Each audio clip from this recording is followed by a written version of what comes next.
wind had that hollow, metallic bite that only cities could forge, the kind that whistled through scaffolding and half-finished dreams. Jack Harrison shoved his hands deeper into his coat pockets and kept walking. Another day, another interview that ended with polite smiles and, "We'll keep your resume on file." He'd stopped believing that meant anything months ago. 31, with 10 years experience wiring half the skyline, and now he couldn't land steady work. It wasn't the skills, it was the gap. The 6 months he couldn't explain away, the half year after Emily died. He still saw her sometimes when he closed his eyes, sitting on their couch, wrapped in a blanket, coughing. Just a cold, she'd said when he'd begged her to see a doctor. He'd believed her. By the time he realized it wasn't, pneumonia had already taken what was left of her strength and him with it. Since then, he'd drifted through small jobs in smaller rooms, eating cheap noodles and sleeping beside a box of tools he could barely bring himself to use. A gust of wind carried something sharper than memory, a child's cry. He froze. The sound came again, high, frightened, from the alley ahead. Jack jogged toward it. Beneath a flickering streetlight, 3 teenage boys were circling a small girl in a threadbare coat. One snatched at the backpack she clutched to her chest. "Hey!" His voice cracked like a live wire. The boys turned. They were taller, but he was angry, and anger was older. "Get lost," one muttered. Jack stepped closer. "Try me." Something in his eyes, years of grief, work, and exhaustion, made them back off. They scattered into the night. The girl hugged the backpack, trembling. Thank you." He crouched, softening his tone. "You okay, kid?" "You hurt?" She shook her head, curls damp from the drizzle. "No, just scared." "What's your name?" "Lila." "Where's home, Lila?" She hesitated, glancing toward the darker end of the alley. "With Mommy." "She's sick. We stay there." Jack followed her gaze. An abandoned storefront, windows boarded, one door cracked. Inside, a woman sat slumped against the wall, a blanket pulled to her chin, eyes half open but unfocused. A candle burned low beside her, wax running down a tin can. "Ma'am?" Jack said, stepping closer. The woman coughed, trying to sit up. "We're fine. Please, don't call anyone." "You're not fine," he said quietly. She tried to stand, but her knees gave out. He caught her, startled by how light she was. "Don't," she whispered. "I don't know you." He looked down at the girl watching, wide-eyed. "You don't have to. I just can't leave you here." Rain began again, thin and cold. Lila pressed against her mother's side. Jack exhaled, decision settling like weight in his chest. "Come on, my place isn't far." Maria shook her head weakly. "We'll manage." He met her eyes, tired, proud, desperate. No kid manages in the rain. When she didn't answer, he lifted her gently, surprised at how easily she fit in his arms. Lila scrambled to gather their few belongings, a frayed blanket, a plastic bag with a change of clothes. They walked out of the alley together, the puddles reflecting the streetlights and broken halos. At the corner, Lila looked up. "Mister?" "Yeah." "Are you an angel?" He almost laughed. "No, kiddo. Just a guy who hates bullies." She nodded solemnly as if that was better. His apartment wasn't much. 1 bedroom, peeling paint, a heater that clicked like a metronome, but it was dry. He opened the door, ushered them in, and handed Maria a towel. She sank onto the couch, breathing shallowly. "You shouldn't have done this." "Probably not," he said, pulling a blanket from the closet. "But I did." He poured her a glass of water and glanced around the room.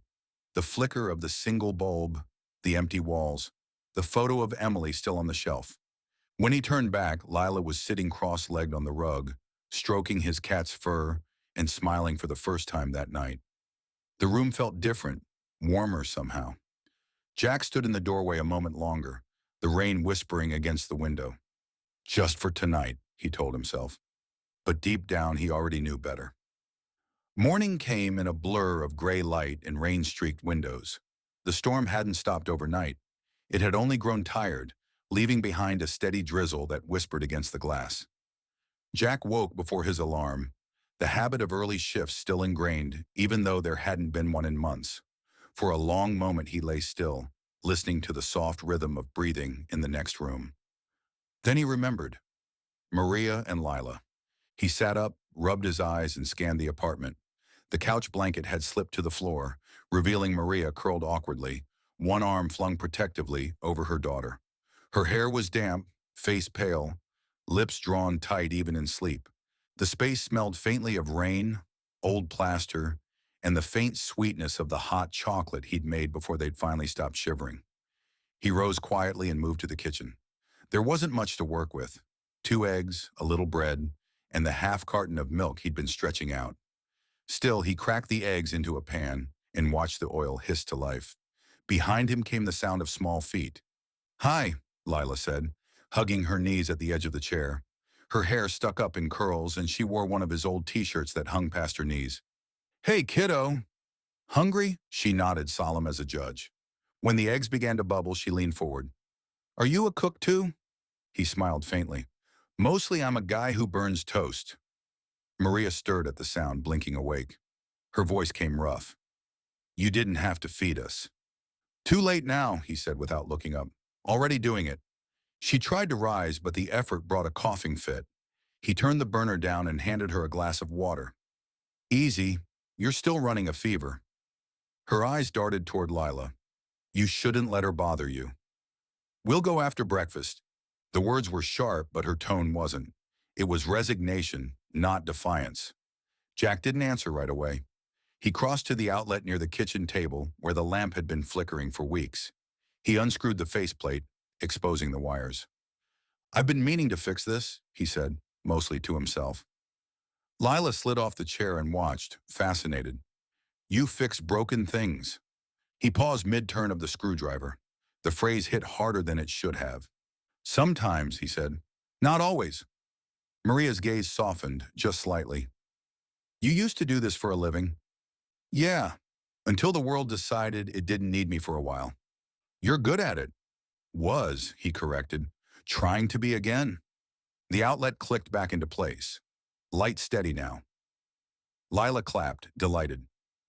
"It's working," Jack grinned. "That's the idea." Maria's lips curved faintly, but she said nothing. She sipped her water, watching the man she still didn't quite trust move about his own kitchen as though they belonged there. After breakfast, time drifted in soft, uneven stretches. Maria dozed again while Lila drew on a scrap of paper she found by the phone. Jack tidied what little mess he could, fixed a loose hinge on the cabinet, and listened to the quiet fill the space. The apartment had never sounded like this before. Alive, faintly cluttered, warm in a way it hadn't been since Emily. He felt the memory stir but didn't flinch this time. By afternoon, Maria sat up, the color slowly returning to her cheeks. "We'll leave tonight," she said softly. "You've done enough." He shook his head. "You can barely stand." And she's still coughing. Her expression tightened. "I don't want pity." "Good," he said, smiling a little. "I'm out of that anyway." For the first time, she let out a breath that might have been a laugh. When the rain returned at dusk, steady and unrelenting, he placed an extra blanket over the couch and set out tea. She didn't protest this time. As she sipped, he caught her eye. "Stay until you're stronger. After that, we'll figure things out." Maria hesitated, fingers tracing the rim of the mug. Then she nodded once. "Until I'm stronger." He returned the nod, a quiet agreement settling between them. Outside, the streetlight flickered again, steadying this time. Jack leaned back, listening to the soft hum of the heater, the scrape of Lila's crayons against paper, the sound of life sneaking back in. It wasn't much, he thought, but it was more than enough for now. The next few days settled into something resembling a rhythm, though Jack wasn't sure what to call it.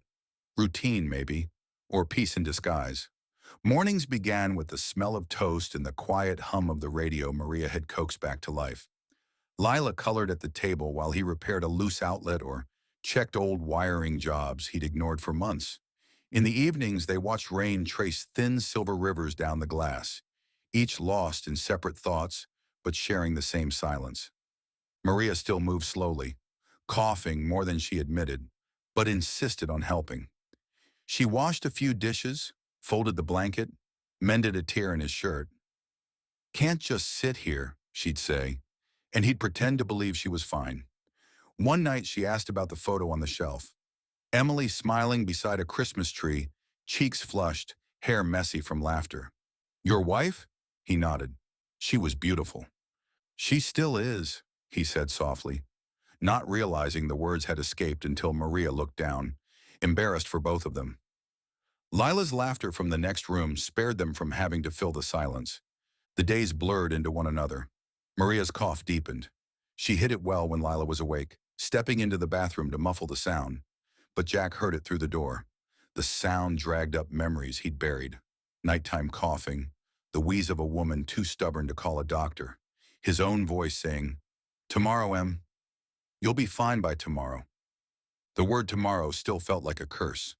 By the third morning, the air in the apartment felt off, too still, too heavy. Lila sat on the couch drawing.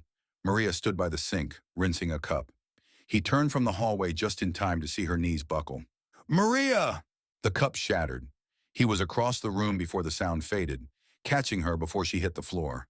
Her skin burned with fever, breath shallow and ragged. "Lila, grab my jacket," he said, already scooping her up. "We're going to the hospital." The girl obeyed without a word, fear widening her eyes. Rain pelted the windshield as they sped through traffic. The old truck groaned with each turn, but he barely noticed. Maria's head rested against his shoulder, lips pale. Her hand twitched once, as if reaching for something unseen. He whispered to the empty air, "Not again. Not this time." At the emergency entrance, nurses rushed forward, taking her from his arms. He tried to follow, but a nurse with kind eyes and sharp efficiency stopped him. "Family?" He hesitated. "Trying to be." She nodded once, no judgment. "Wait here." The next few hours blurred into antiseptic light and restless pacing. Lila sat curled in a plastic chair, clutching her backpack. Jack stared at the tiled floor, mind running loops of everything he should have done differently. The warning signs he ignored, the cough he told himself was getting better. He pressed his hands to his face. "I promised myself," he muttered. "No more waiting." A sound, soft, rhythmic, echoed in his head. Emily's cough, the blanket slipping from her shoulders, his voice saying, "Tomorrow." He saw her smile fading under the fever's grip, the regret that had filled every day since. "Not again," he whispered louder this time. "Never again." The nurse returned. "She's stable," she said. "Severe pneumonia, but she came in time. You did the right thing." He nodded, but the words didn't sink in. His hands still shook. Maria was sleeping when they finally let him in. The monitors blinked steady rhythms. Her breathing rasped but evened out. Lila sat on the chair by her bed, clutching her hand. Jack stood at the foot of the bed, every muscle drained. He wasn't sure what to do with his hands. The nurse, Carla, her tag read, adjusted a line and glanced at him. "Will you stay tonight?" "If they let me." "Then sit. Looks like you haven't in days." He did, sinking into the hard plastic chair. The room smelled faintly of disinfectant and rain from the open window vent. Lila fell asleep first, small and folded, her head on the blanket. Maria stirred not long after, eyelids fluttering open. "You shouldn't be here," she whispered. He leaned forward. "You scared me half to death." Her voice cracked, weak but wry. "I thought I was stronger." "You are," he said. "Just not today." She studied him for a long moment, eyes glassy from medication. "You didn't have to do this." He smiled faintly. "Yeah, seems to be a habit lately." A silence followed, gentle, fragile. The monitor's steady pulse filled the room. Maria's lips trembled. "Thank you for saving her." He looked at Lila asleep beside her. "She saved me first." Her fingers twitched as though reaching for his hand. "You're a good man, Jack." He shook his head. "Just a man who's done too much waiting." When she drifted back to sleep, he sat there until the window light changed from gray to pale gold. The first clean morning in days. For the first time in years, he didn't dread what came next. The hospital days stretched into weeks. At first, the visits felt like penance. Jack sitting in the hard chair by Maria's bed, while machines hummed and nurses passed in soft shoes. But soon the visits became something else. Lila stayed with him full-time now. She filled his apartment with chatter and crayons, asking endless questions about electricity, cats, and why hospital hallways were always so shiny. He bought cereal he hadn't eaten in years, learned how to braid hair badly, and rediscovered the strange peace of reading bedtime stories aloud. When he went to work, short jobs at first, patching wiring in old buildings, Lila tagged along to his sister's place, where a small backyard and a gentle Labrador gave her room to play. Each evening, they stopped by the hospital, and Maria's eyes always brightened when she saw them. "You look tired," she told him once. He grinned. "I'd forgotten kids run on nuclear energy." Lila giggled from her seat by the window. "You run on coffee." Maria smiled at that, one of the first true smiles he'd seen from her. Her voice had gained strength, her color slowly returning. The doctor said she was responding well. When she was finally discharged, he drove her home. The city glowed under a light drizzle, traffic glinting like wet glass. Maria sat in the passenger seat, thin but upright, staring out the window as if seeing everything new. "I don't know how to thank you," she said quietly. "You already did," he replied. She looked over. "When?" "When you decided to live." Back at the apartment, Claire entered the story, at first just a name Maria mentioned. "She runs the community center near the hospital. She said they could use volunteers."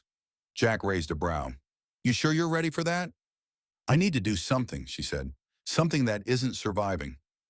So she went, and every evening returned with stories about the kids who came for after-school snacks, the other mothers learning sewing, the warmth of purpose she hadn't felt in years. Claire herself stopped by one afternoon to drop off supplies. A brisk woman in her late 50s, sharp-eyed but kind. She introduced herself with a handshake that meant business. "You're the man who took in my new recruit," she said, smiling. "You did a good thing." Jack shrugged, uncomfortable with praise.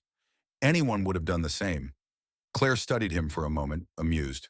"No, they wouldn't."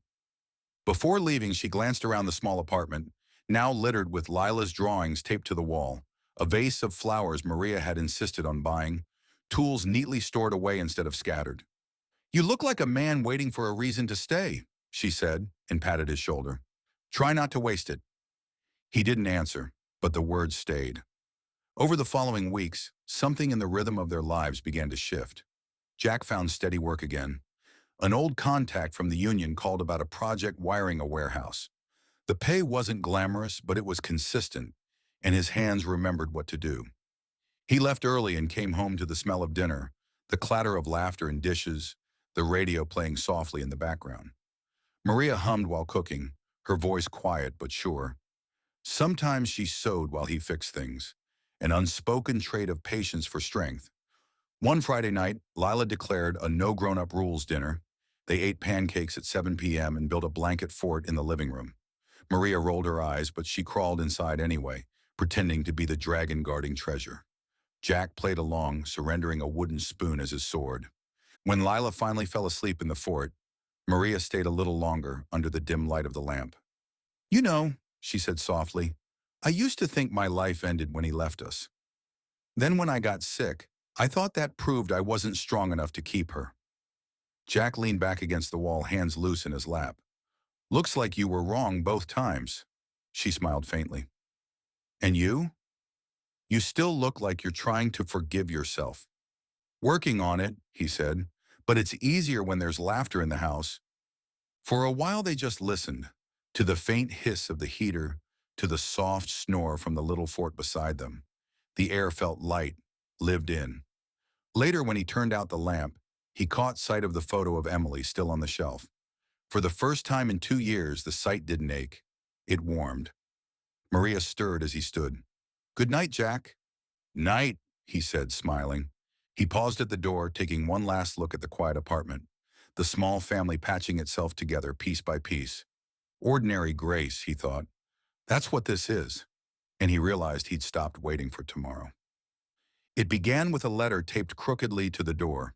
Jack saw it when he came home late, shoulders stiff from another double shift. The words were short and bureaucratic, but the message hit like a blow. Unregistered tenants. Lease violation.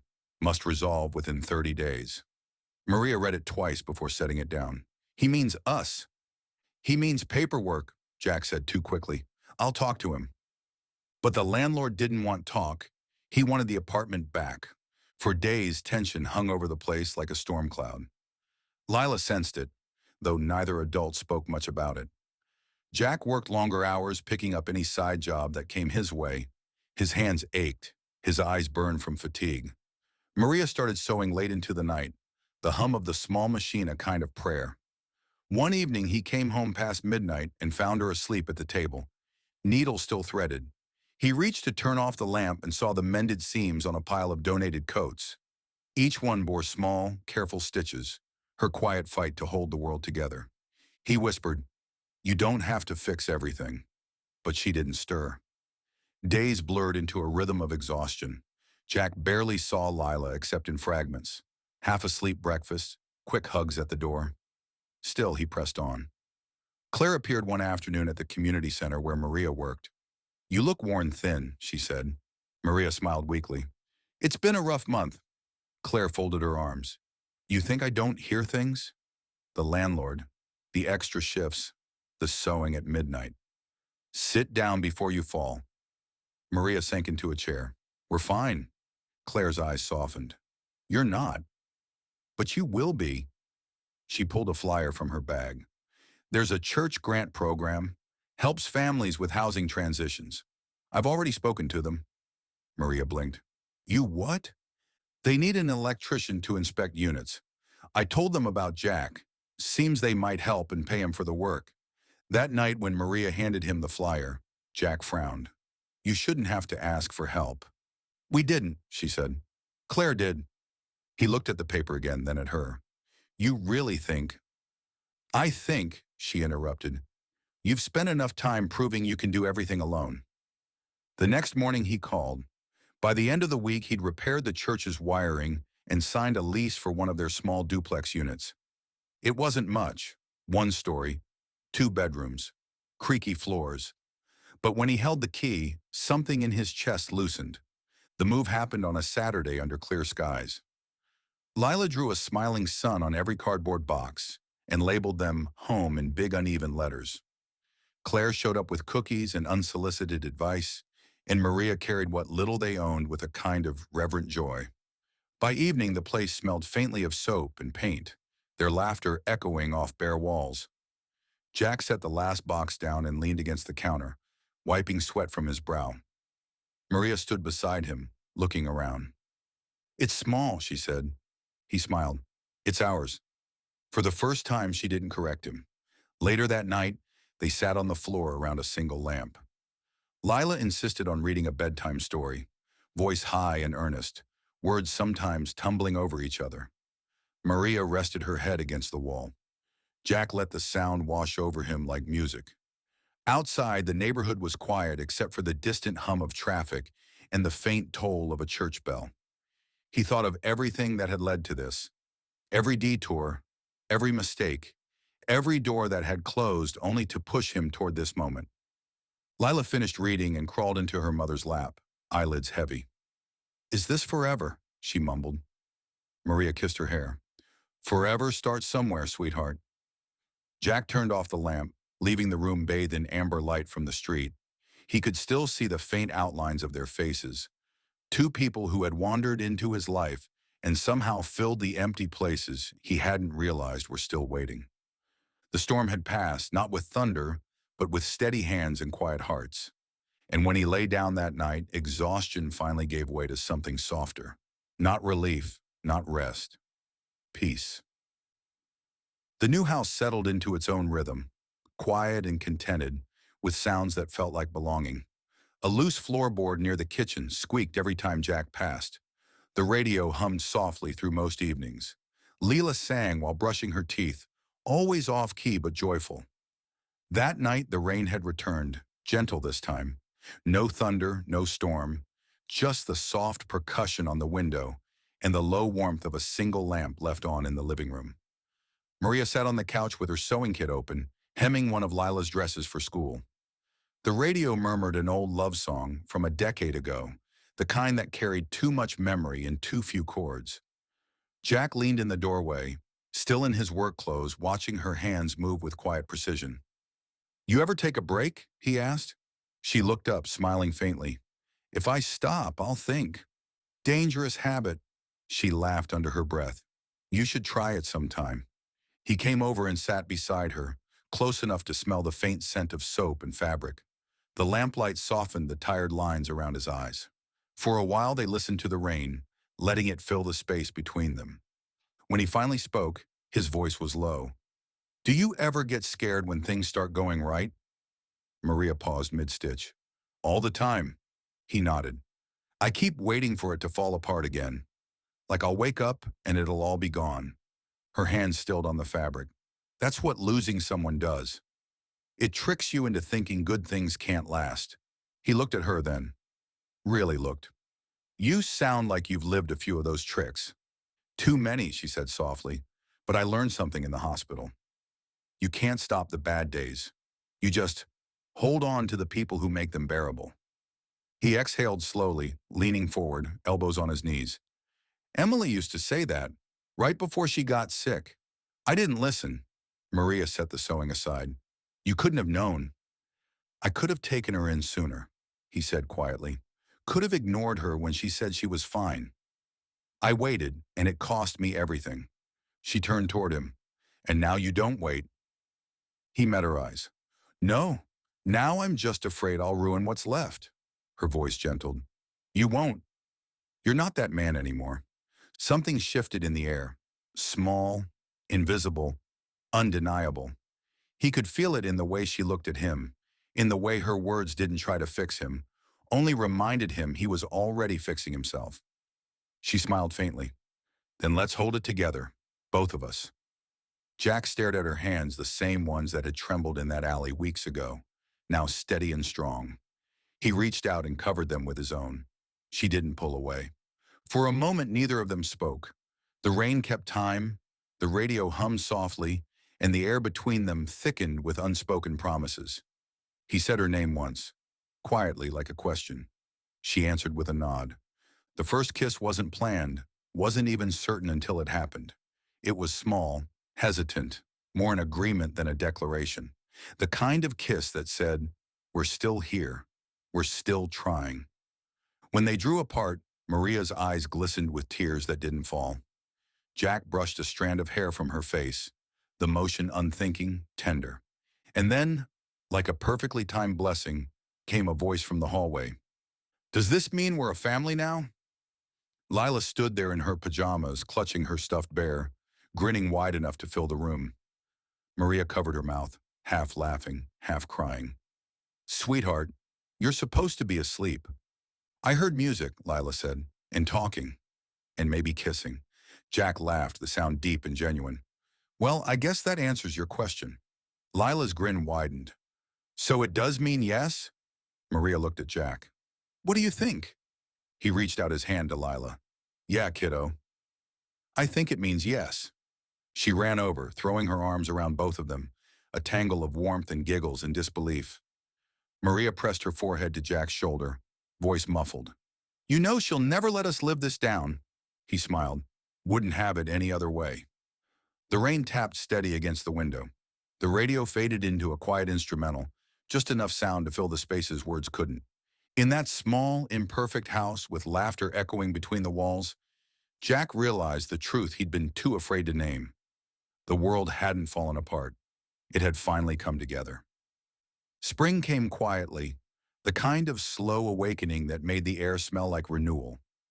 The snow melted from the eaves, the streets turned from gray to gold, and the mornings carried the sound of children walking to school. For the first time in years, Jack wasn't counting days between paychecks.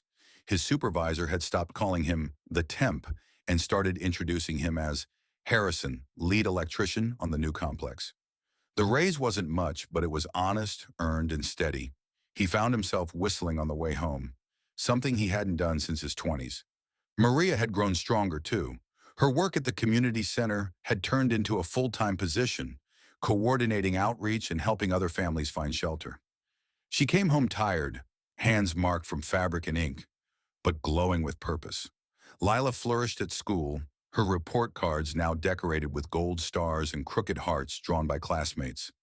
The rhythm of their lives had settled into something warm and real.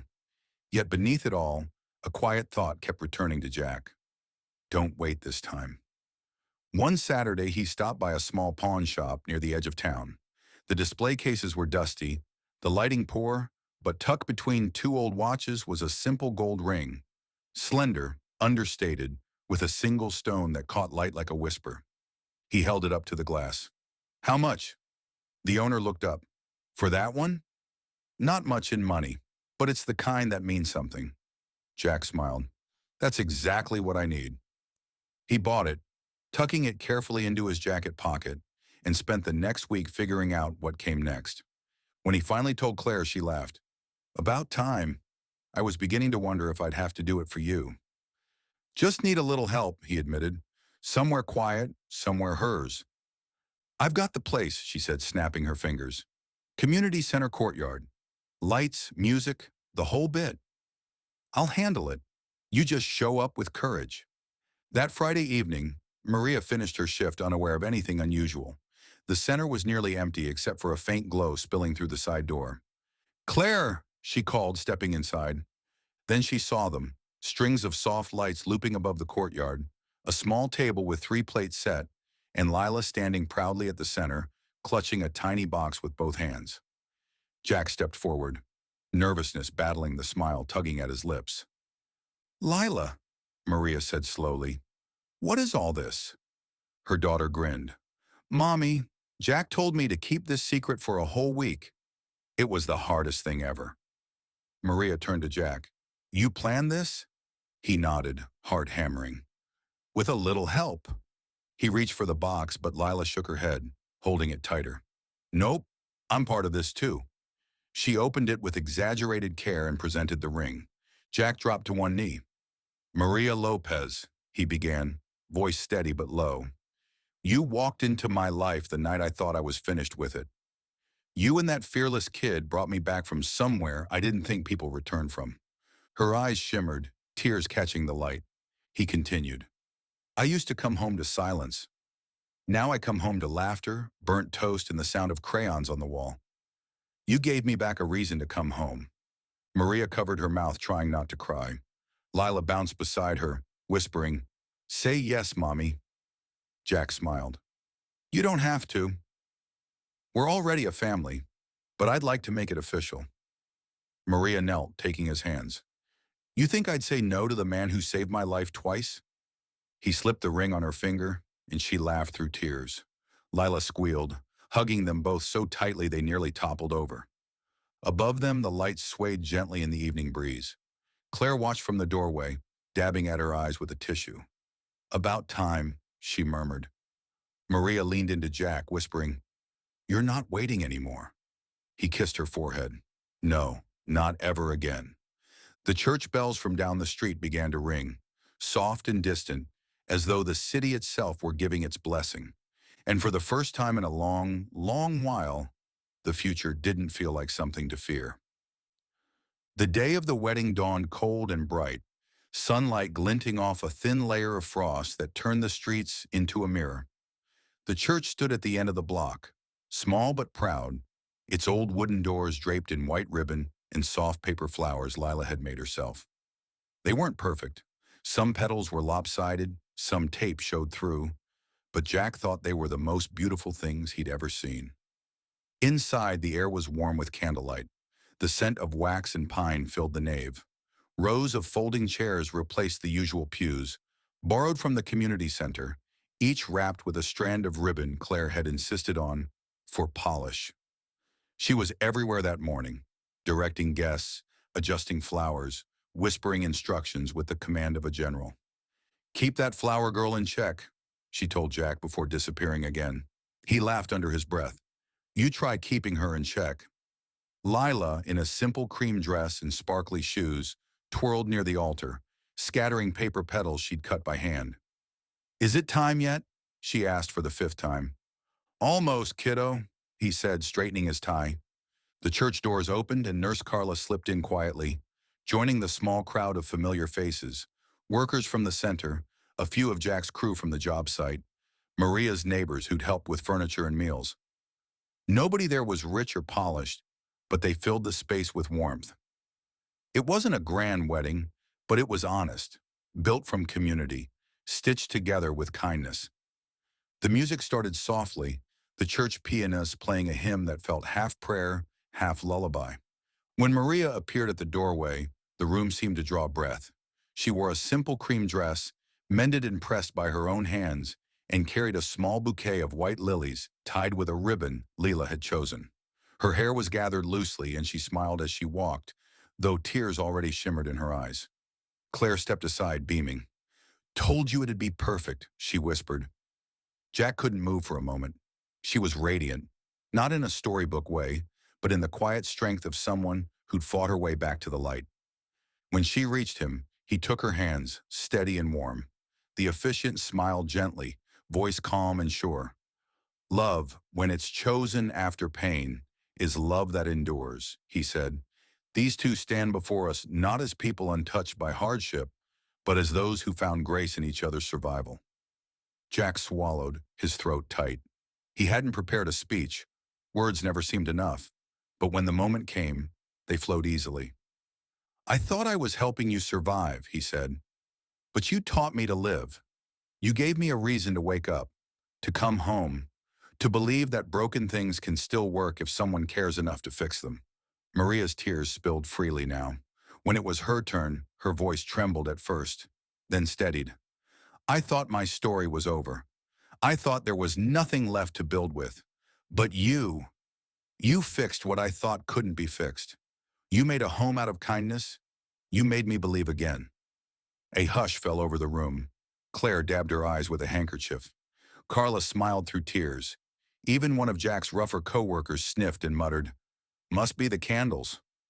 Lila climbed up onto the step beside them, proudly holding the rings. "I helped pick them," she announced. Laughter rippled through the crowd. Jack took the smaller band and slid it onto Maria's finger, his hand trembling just enough for her to steady it. When she did the same, she whispered, "You're shaking." He smiled. "Just making sure it's real." The officiant raised his hand.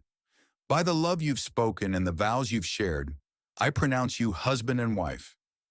May your home be filled with laughter, your hearts with courage, and your days with peace." The bells began to ring, clear, bright, echoing through the frosty air. Outside, light snow had started to fall, soft as confetti. Jack kissed her then, not hurried, not shy, but with the ease of someone who'd already spent a lifetime learning what love costs and why it's worth paying. The congregation erupted in applause. Claire hugged Lila. Carla cheered. Someone started humming the wedding march out of tune, and laughter filled the church until it sounded like music. Later, when the guests had gone and the candles burned low, Jack stood by the window watching the snow fall across the city. Maria joined him, slipping her hand into his. "Still feels impossible," she murmured. "Yeah," he said, "but it's ours." Lila's laughter drifted from somewhere behind them, high, free, unburdened. Maria leaned her head on his shoulder. "You think we'll ever stop fixing things?" He kissed the top of her hair. "Not if we're lucky." Outside, the church bells continued their slow toll, fading into the winter dusk. Inside, beneath their glow, the three of them stood together. No longer a man, a mother, and a child alone against the world, but a family mended and made new. The snow returned that winter, soft and slow, falling in lazy spirals outside the kitchen window. The house glowed against it, a pocket of gold in the gray evening, warm light spilling through the curtains and onto the drifted porch. Dinner was done, dishes drying in the rack. The faint scent of baked bread lingered in the air, and the radio played low from the counter, an old tune they all knew by heart now. The framed wedding photo hung above the table, slightly off-center because Jack hadn't bothered with a level. In it, Maria laughed mid-motion, Lila's paper flowers bright against her hair. They didn't talk much that night. They didn't need to. Maria poured tea into mismatched mugs while Jack finished tightening the leg of one of the chairs. Old habit. Lila sat at the table with a notebook open, pencil smudges on her fingers. She looked serious, tongue pressed between her teeth, concentrating hard. "Homework?" Jack asked. She grinned. "Kind of. We had to write about someone who changed our life." He smiled, sitting beside her. That's a big topic. I know, she said. I picked you. Maria froze mid-step, her eyes softening. Jack blinked. Me? Lila nodded, flipping the page. Want to hear it? He exchanged a quick glance with Maria. Yeah, kiddo. Go ahead. She cleared her throat, trying to sound grown up. My essay is called The Man Who Became My Dad. Her voice trembled at first, but steadied as she read. Sometimes you don't find family. Sometimes family finds you. There was a man who helped a little girl and her mom when nobody else did. He said it was just for one night, but it turned into forever. He fixed things, lights and wires and doors, but also hearts. My mom smiles again because of him, and I learned what safe feels like. She looked up shyly. There's more. Jack swallowed hard, nodding for her to continue. He's not just my dad because he married my mom. He's my dad because he stayed, even when it was hard, even when he didn't have to. He says he's not good with words, but that's okay. He doesn't have to say much. He's already said everything by being here. The pencil rolled off the table as she finished, the quiet stretching warm and full. Maria's hand found Jack's beneath the table, fingers interlacing. He couldn't speak for a long moment, his throat too tight, his chest too full. Finally, he managed a soft, "That's pretty good writing." Lila grinned, proud. You think the teacher will like it? I think, he said, smiling through the blur of tears. She'll cry halfway through it. Maria laughed softly. Like we just did. Lila looked between them. Can we frame it? Like the picture? Jack nodded. Yeah, we'll make room for it. She hopped off the chair, satisfied, and went to feed scraps to the dog they'd adopted last month, a big, gentle mutt who never strayed far from her side. Maria turned back to Jack, her smile tender. You realize she's never letting you forget that essay. He chuckled, rubbing his eyes. Wouldn't dream of it. They sat for a while longer, the quiet settling like another blanket around them. The heater clicked, the dog padded across the floor, the snow outside deepened against the window. Jack glanced toward the framed photo again, the one above the table, their small world caught in light. You know, he murmured, I used to think I'd already had my one good life, that everything after was just waiting to end. Maria reached across the table, brushing her thumb against his knuckles. And now? He looked at her, at Lila's curls bouncing as she played with the dog, at the warmth that filled the corners of a once empty house. Now, he said quietly, I think I was just waiting to find it again.